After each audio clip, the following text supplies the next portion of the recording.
좀비다. 쫄보 진짜.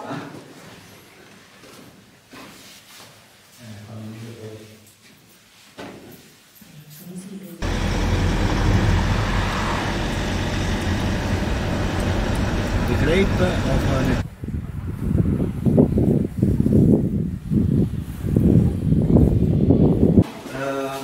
now we are at the beginning of the vinification. So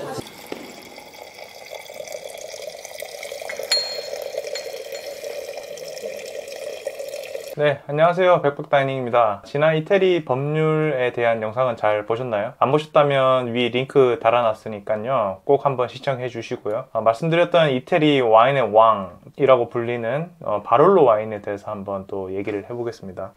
우선 이태리 DOCG 등급에 대해서 다시 한번 얘기를 해볼게요. DOCG라는 등급은 이태리 와인 법률에서 가장 높은 등급의 표기 방법이고, 해당 지역에서 생산된 포도가 병입, 생산, 양조까지 모두 거쳐야 되는 그런 등급의 와인이라고 말씀을 드렸습니다. 그 중에서도 가장 많이 알려진 것이 바롤로, 바로바레스코, 브루넬로 몬탈치노 등이 있는데, 오늘은 와인의 왕이라고 불리는 바롤로에 대해서 한번 얘기를 해보겠습니다. 바롤로 와인은 피에몬테 알바 지역에 있는 포도 생산 지역이에요. 피에몬테는 17개의 DOCG 지역이 있거든요. 근데 이제 그 중에서도 제일 유명한 것이 바로 바롤로, 바로바레스코입니다. 이 바롤로 바르바레스코 지역이 왜 중요하냐면, 이태리 와인 중에서 가장 잘 알려진 지역이자 와인의 이름이기도 하고 최초의 DOCG 등급을 받은 그런 곳이에요. 그만큼 포도를 재배하기가 최적화된 언덕과 토양, 때루아가 좋기 때문에 최초의 DOCG 등급을 받은 거겠죠. 지금 그림으로 보시는 게 이태리 바롤로 바르바레스코 지역이고, 알바 지역 사이를 두고 왼쪽, 오른쪽으로 이렇게 위치를 하고 있어요. 바롤로를 세부적으로 보면 11개의 주요 세부 지역으로 나눠져 있고, 보통 다른 분들은 여기까지만 딱 말씀을 드릴 거예요. 저희 백박 다이닝 채널에서는 조금 더 디테일하게 더 들어가서 말씀드립니다. 지역에서 생산되는 와인들을 좀 더 쉽게 구별할 수 있도록 설명을 드릴게요. 와인들은 같은 지역, 같은 포도 품종이라고 해도 자라는 땅에 따라서 완전히 성격이 틀려져요. 왼쪽, 오른쪽으로 나누세요. 자, 왼쪽에 있는 지역은 토르투니안 토양이에요. 그래서 이 지역의 바롤로 와인들의 특징은 토양이 모래, 점토 땅 지역이에요. 그래서 와인들이 조금 더 라운드, 부드럽고 마시기 쉽고 일찍 숙성이 되는 지역들입니다. 오른쪽에 있는 지역은 헬베티안이라고 불리는 토양이에요. 삶, 석회암, 철, 그런 게 매우 풍부한 지역이에요. 와인이 풀바디하면서도 탄닌이 매우 거칠고 숙성 잠재력이 굉장히 뛰어납니다. 되게 좀 오래 갈 수 있는 그런 와인들이죠. 천천히 숙성이 되고 조금 더 남성적인 좀 거친 그런 와인들이 그 오른쪽 지역에서 많이 생산이 됩니다. 여기 라티라는 바롤로 와인이 있어요. 중앙에는 이렇게 바롤로 표기가 되어 있고, 싱글 빈야드 이름이 이렇게 표기가 되어 있습니다. 라벨마다 틀리긴 한데 이 와인이 어디 세부 마을에서 만들어진지가 이제 기재가 되고요. 여기 보면 라모라라고 또 표기가 되어 있어요. 라모라 마을에서 라티라는 생산자가 마른체스코 싱글 빈야드 포도로 이 와인을 만들었다. 그러면은 바롤로 와인 중에서도 저런 표기 없이 그냥 바롤로라고 표기되어 있는 와인들 있잖아요. 그런 와인들은 블렌딩 와인이에요. 싱글 빈야드에서 만들어지면 해당 밭 이름까지 이렇게 다 표기를 합니다. 다음은 포도 품종입니다. 바롤로 와인은 100% 네비올로라는 품종으로만 만들어요. 네비올로가 100%가 아니면 바롤로 와인을 생산할 수가 없습니다. 그리고 라벨에 표기할 수도 없어요. 바롤로 와인을 구매하신다면 100% 네비올로 품종으로 만들어졌구나 생각하시면 되고,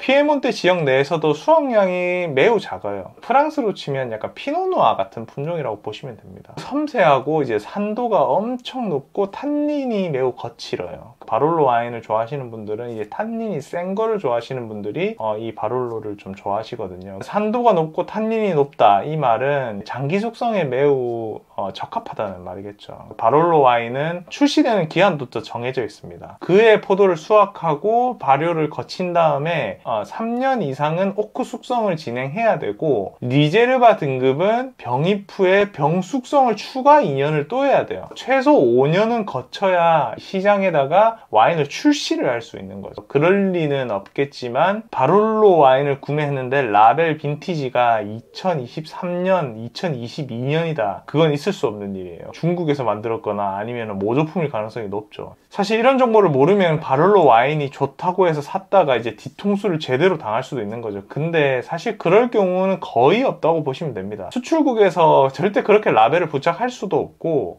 걔네들이 와인을 출시하기 전에 전부 식약처에서 허가 검사를 미리 받아요. 근데 이제 뭐 알고 마시는 게 좋으니까 한번 체크를 해보는 것도 좋다, 이런 말인 거죠. 이렇게 디테일하고 유용한 정보를 어느 채널에서 말씀드릴 수 있겠어요. 이제 백박다이니까 할 수 있는 겁니다. 그럼 오늘 제가 바롤로 와인 중에 와인 하나를 꼽아서 소개를 해드리자면 바롤로 로조콜라이오 와인이라는 걸 한번 소개를 해드리고 싶어요. 이 와인은 이태리 국가 전체 와인 생산자 중 매출 탑5 안에 들어가는 대형 와이너리 프라텔리 마티니사에서 소유하고 있는 프리미엄 빈야드입니다. 이 와인을 추천드리는 이유는 초보자부터 와인의 중급자들까지 쉽게 다가갈 수 있는 그런 바롤로 와인이에요. 바롤로 와인의 가장 큰 단점 중에 하나가 바로 가격입니다. 가격대가 다른 이태리 와인들에 비해서 높고 다가가기가 조금 쉽지가 않아요. 바롤로 와인을 조금 처음 접하시거나 부담 없이 입문용으로 한번 접근해 보시기를 추천드리고, 입문용이라고 해서 품질이 절대 뒤처지지가 않습니다. 오히려 더 좋다고 말씀드리고 싶어요. 왜냐면 이 와이너리는 아까 말씀드린 바롤로와 몬포르테 달바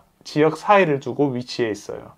두 지역의 특징을 고루 가지고 있는 가격 대비 정말 놀라운 품질을 보여주는 그런 와인이기도 합니다. 신세계 백화점에서 다른 바롤로 와인에 비해 좋은 가격에 만나볼 수도 있는 그런 바롤로 와인이에요. 바롤로 와인은 굉장히 좀 남성적인 와인이죠. 탄닌 때문에 그런 것 같은데, 와인을 표현할 때 부드럽다라고 말하기도 하는데 보통 프랑스 보르도 와인을 표현할 때 그렇게 말을 하기도 하고, 바롤로는 굉장히 날카롭지만 섬세한 그런 와인입니다. 이미지를 떠올리면 피아노를 치는 상남자, 우아한데 강한 거죠. 미국 와인들이 엄청 바디감이 무겁고 오키하고 막 그런데 바롤로는 거기에 섬세함과 밸런스가 들어가 있는 거죠. 그렇게 막 오키하지가 않습니다.